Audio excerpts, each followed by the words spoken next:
Jérete, hoy es 14 de agosto de 2023. En alguna carta de Séneca a Lucilio, la he buscado mucho en estos días y me hubiera gustado mucho leer el fragmento, pero no logré hallarlo, pues el fragmento. Pero más o menos entonces haré una paráfrasis en alguna carta de Séneca a Lucilio, un libro hermosísimo además. Séneca le recuerda a Lucilio que cuando uno sale a la calle está expuesto a una cantidad de asuntos inesperados, de accidentes, entendiendo accidente no necesariamente como algo catastrófico o dañino, sino como algo que acontece y que le toca a alguien padecer.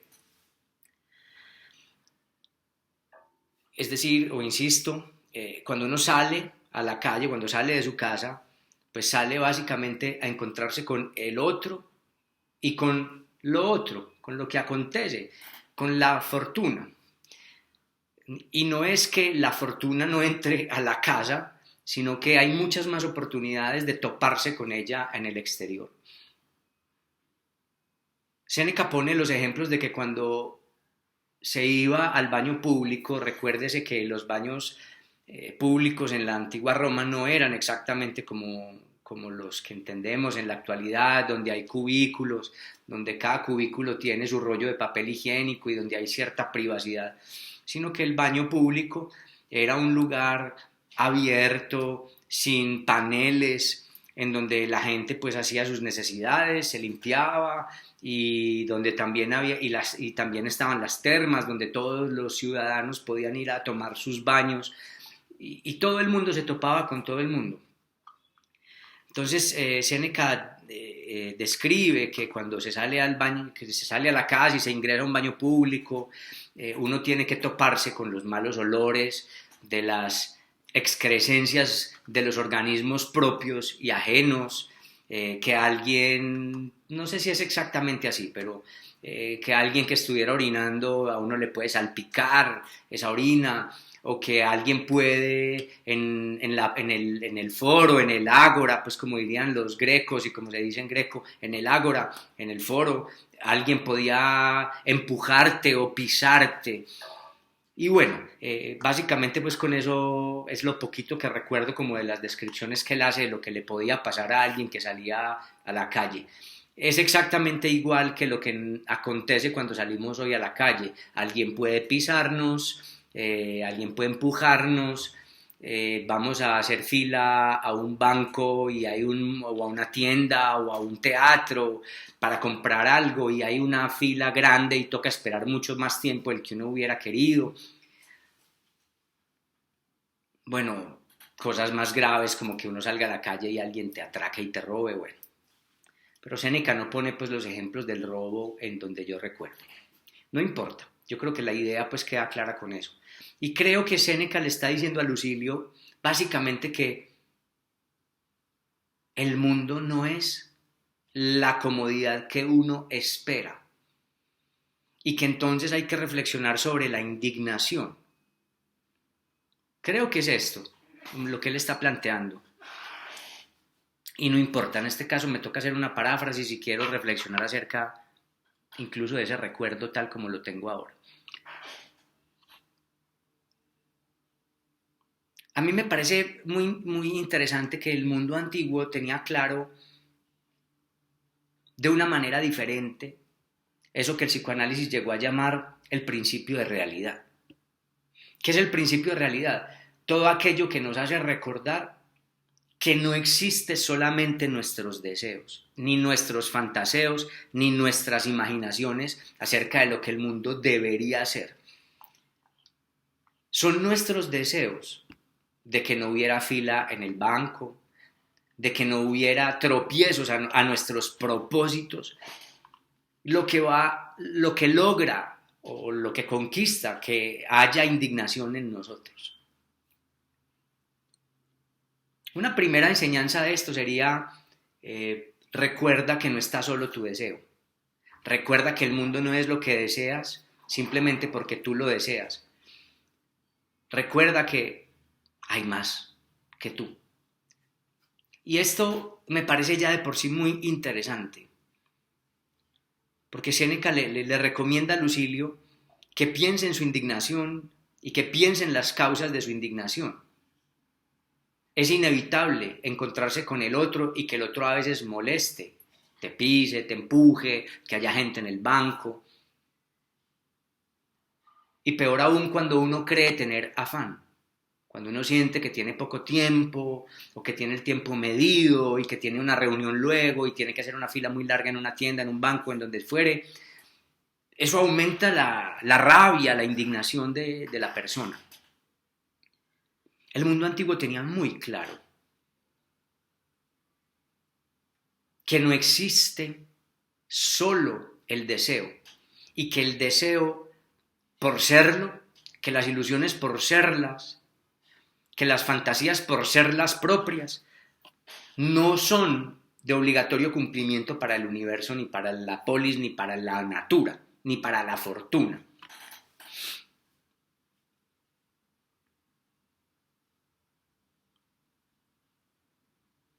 Entonces, bien,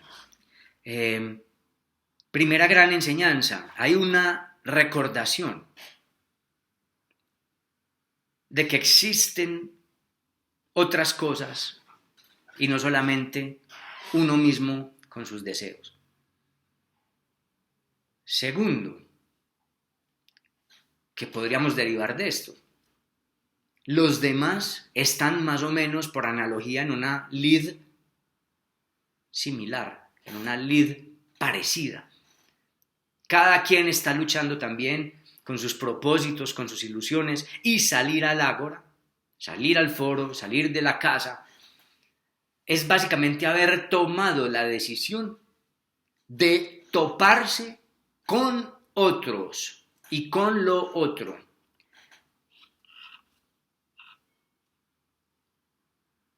El mundo antiguo tenía claro que tenía que haber un límite al deseo. Y eso lo vemos desde el diálogo lisis platónico, en donde el propósito de la educación es justamente poner un límite, eso que en griego se llama oros, o oros, o con la otra pronunciación erasmiana que no me gusta porque yo hago la pronunciación de los grecos, joros o joros, pero es que eso suena como a joros, el espacio, bueno, no, me quedo con la pronunciación greca, oros, para no enredarnos la vida. Oros es el límite, dice que es el límite lo que educa, que el maestro le diga al estudiante, por ejemplo, el que está intentando aprender a lanzar el arco y la flecha, que el maestro le diga, así no se coge el arco, tense mejor el arco, estire de tal modo, tenga esta postura para lograr acertar en la diana y no marrar, etc. Es decir, que la educación implica un límite a las fantasías, a los deseos. Y básicamente la excelencia pasa por una formación en el mundo antiguo, en el límite a los deseos, en el límite a las fantasías. Porque para los antiguos filósofos estaba claro que anular, disolver, diluir, desaparecer los límites hacían del hombre del ser humano, un pequeño tirano, un tiranete insoportable que estaría acostumbrado a que el mundo tiene que satisfacer los deseos por ser los suyos. La educación, entonces, sería importante como límite, como aprender el tú, como aprender que hay otros seres que también desean y que cada deseo tiene un lugar y que cada otro ente pues tiene un lugar que no necesariamente coincide con los propósitos propios.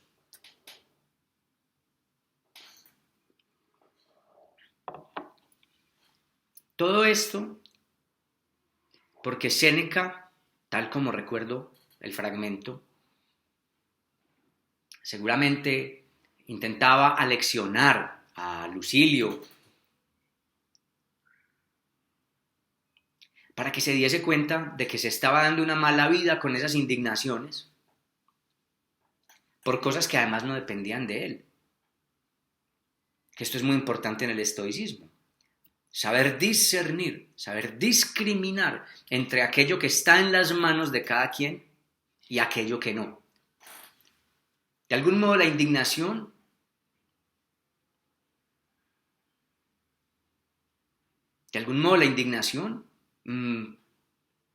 revelaría que el sujeto está preocupado por algo que no está en sus manos.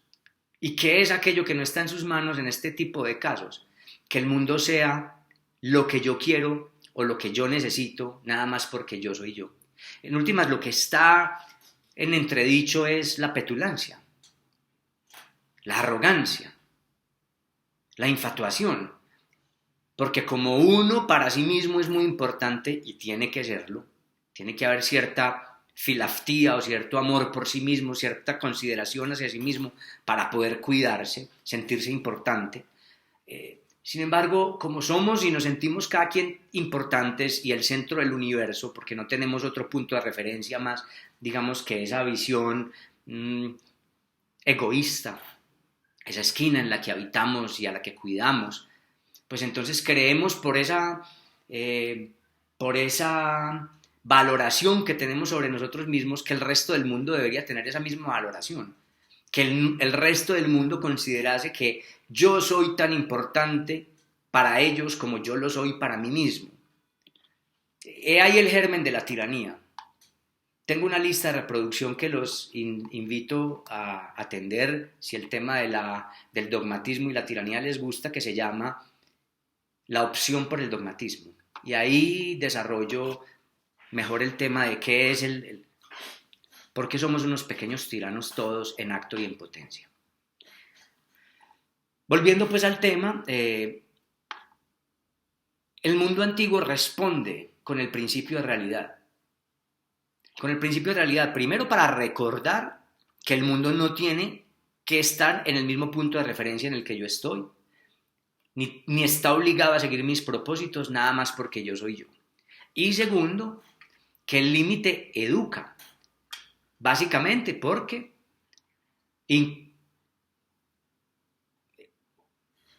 incluye el lugar del otro y el lugar de lo otro. Básicamente le recuerda al ser humano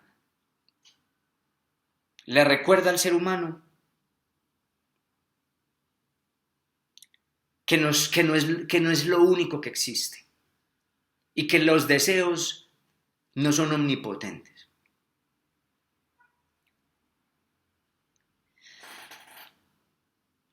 Digamos que el límite, la educación en que tú no ocupas todo el espacio y no eres todo para todo, es la respuesta que el mundo antiguo le da a la vida. Y además, esa es una justipreciación. Recuerda que no eres todo, pero eres algo. Si tienes un límite, tienes al menos una esquinita de la cual cuidar, justipreciándola, es decir, que está en tus manos y que realmente vale tu preocupación y tu cuidado. Esto es muy importante. Y además, entender que la indignación muchas veces se da porque intentamos manipular o dominar aquello que no está en nuestras manos. Esta es como la respuesta que da el estoicismo ante la indignación. Él recuerda el principio de realidad para que el sujeto se justiprecie, retome su lugar de valoración. Esto está muy bien y yo creo que es relativamente fácil de entender teóricamente y muy difícil de entender cotidianamente, porque la vida en acto, la vida cotidiana hace que se nos olvide constantemente esto y como tenemos propósitos, tenemos deseos, tenemos fantasías, pues simplemente porque lo son, olvidamos estas enseñanzas y y nos indignamos y decimos, pero si yo tenía que acabar a las 4, ¿por qué viniste a interrumpir? O lo que fuere, bueno. Después de andar pensando en esto, también pensé sobre la indignación humana. Digamos que esta es la respuesta que Séneca le da a la indignación. Y uno pudiera decir que a nuestra época le hace falta recordar el límite. A los niños se los educa cada vez más en espacios donde es debido satisfacerles todo. Las guarderías, los colegios los de menores, pues los colegios más infantiles, como llamamos aquí, se preocupan por hacer que el niño tenga, digamos, una infancia buena, sin dolores, y eso está bien, eso está muy bien. El problema es que la civilización occidental ha venido teniendo como una especie de hebefrenia o de valoración de la juventud de tal modo que ha extendido la infancia hasta la época de lo que se llamaba la adultez. Y vemos que en los bachilleratos y en las universidades hay que acoger a los estudiantes todavía con el comportamiento de niños. Y entonces la sociedad ha premiado que no haya límites, que no haya principios de realidad, que no puede haber regaños, que no puede haber señalamientos, como se decía del maestro, no, así no se debe coger el arco. Bueno, lo que quiero decir es que hoy atisbamos, no, ni siquiera atisbamos, atestiguamos una cultura mucho, o aparentemente mucho más indignada que la de los tiempos antiguos, porque la indignación se ha vuelto generalizada y fácil, sobre todo por la manera en que hemos educado a los niños, en una ausencia de límite, en buena medida, en un mundo en donde el deseo y los deseos y las pasiones han tomado el lugar de verdad absoluta en la cultura. Si lo sientes es verdadero y todos tendrían por qué cumplirlo. O tus pasiones valen más que las pasiones de los demás. Tus sentimientos son tu forma de mirar y entonces es absolutamente verdadera. No creo que realmente este sea el acto pues, educativo en los colegios. Yo sé que los maestros hacen muchos esfuerzos por incluir el lugar del tú, pero parece ser que los discursos culturales hacen o han generado una especie de mentalidad de cliente en los seres humanos, donde todo el mundo aparentemente debería andar satisfaciendo las necesidades y los imperativos de este pequeño niño que es un adulto.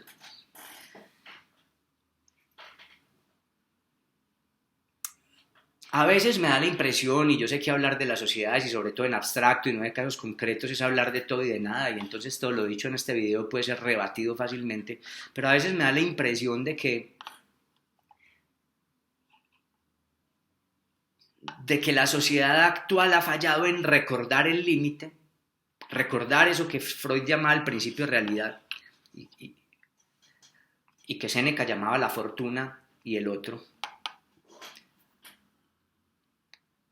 Porque pareciera ser que el deseo está sobrevalorado en la cultura. Y no digo que no tiene por qué haber deseo, sino que hay deseo como sin límite a veces. Y eso genera un nuevo tipo de indignación. La gente sale a la calle pensando que el mundo debería ser eso que él se sueña o que ella se sueña, y entonces andan indignados.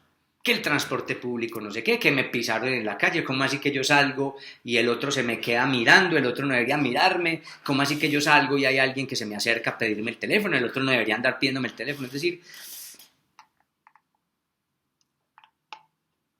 olvidamos que salir a la calle, como decía Séneca, es encontrarse con el otro y ese otro es imprevisible, ese otro es otro.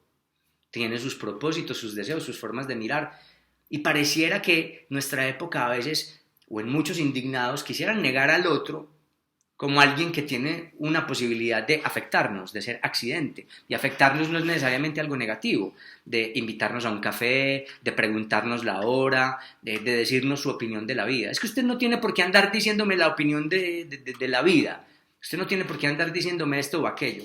Y es un fenómeno además que las redes sociales aumentan porque el sujeto está solo en su cuarto, en su habitación o en su teléfono o en su computadora, encerrado, dando su opinión del mundo, y cuando le llega un mensaje de otro que no le gusta simplemente bloquea y sale a la calle pensando que puede tener esa misma actitud.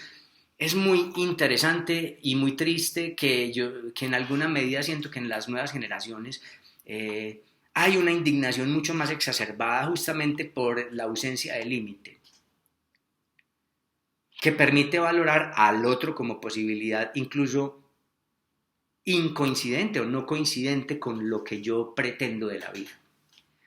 Y segundo, que hay una cosa muy interesante, y es que cada vez más hay una sensación, hay una exacerbación de lo imaginario que tiende a pensar que el otro es un enemigo en potencia y no un amigo en potencia. Cada vez más los discursos parecieran tender a decir que el otro es un hostil, un victimario, y que cualquier mirada, cualquier acercamiento son de entrada hostiles, cosa que no pasaba, digamos, en mi infancia, donde había mucha más confianza, y también eso traía problemas porque en confiar tanto en el otro, pues había gente que sí se aprovechaba, y todavía habrá gente que se siga aprovechando, pero pareciera que hay una exacerbación en los discursos políticos, en los discursos incluso educativos en los colegios, que hay que cuidar a toda hora, hay que cuidarse a toda hora del otro, porque en el otro siempre hay maldad.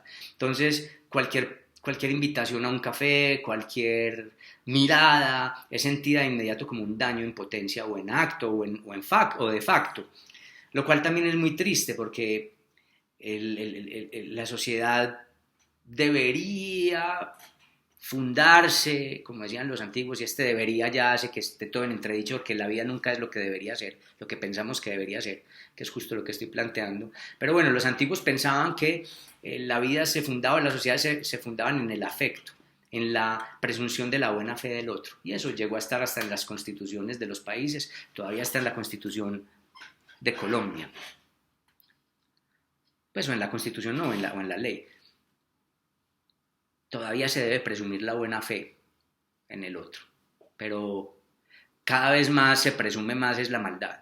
El otro es malo hasta que se demuestre lo contrario, el otro es un victimario hasta que yo cambie de opinión.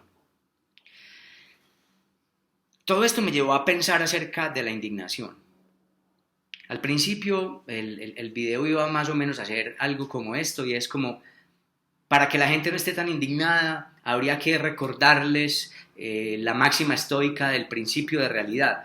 Recuerda que no todo depende de ti, de que el otro tiene un lugar y de que tú también tienes un lugar, pero no un lugar autocrático, universal, de emperador.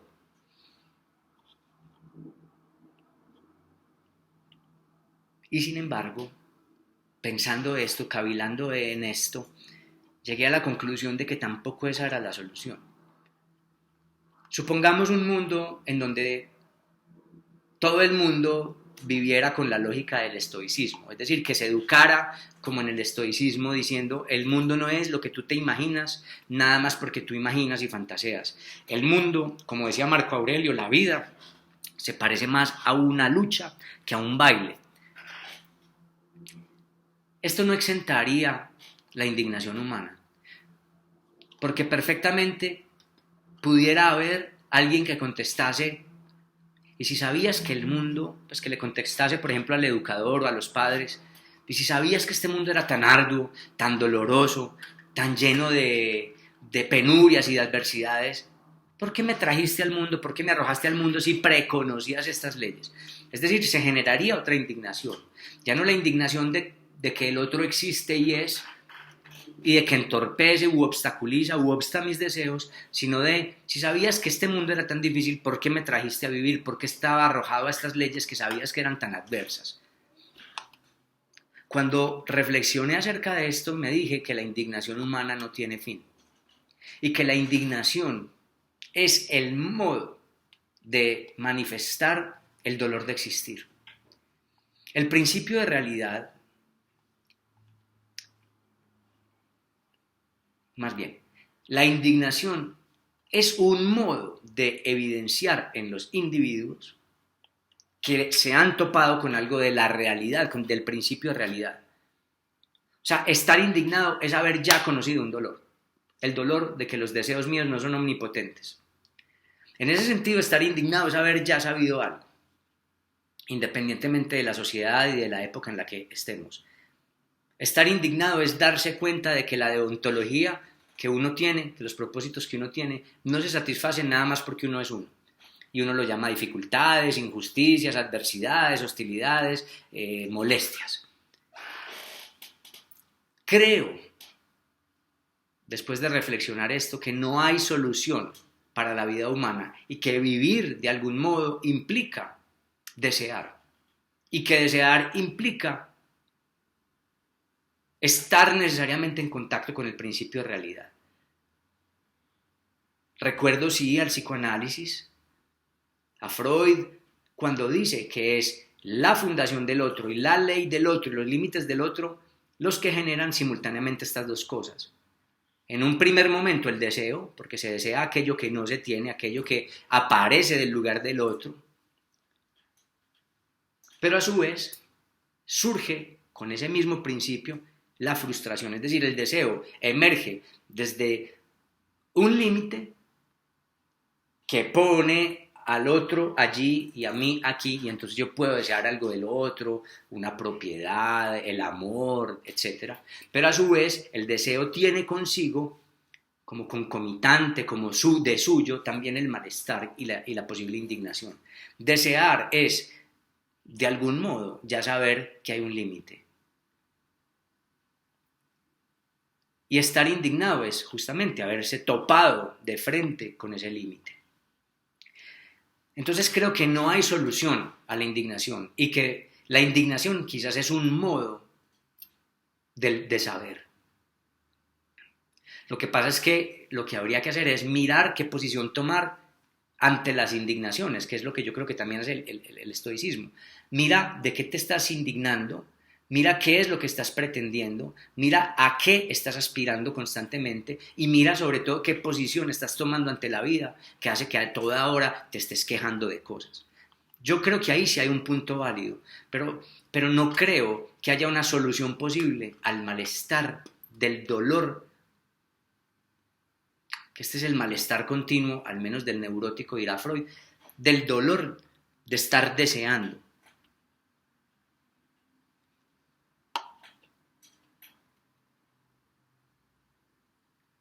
De algún modo hay pues una sapiencia en la indignación, pero hay una exhortación al menos filosófica y también en el psicoanálisis, con consecuencias distintas obviamente, pero hay una exhortación a al menos advertir qué posición se ha tomado ante el deseo y ante la indignación.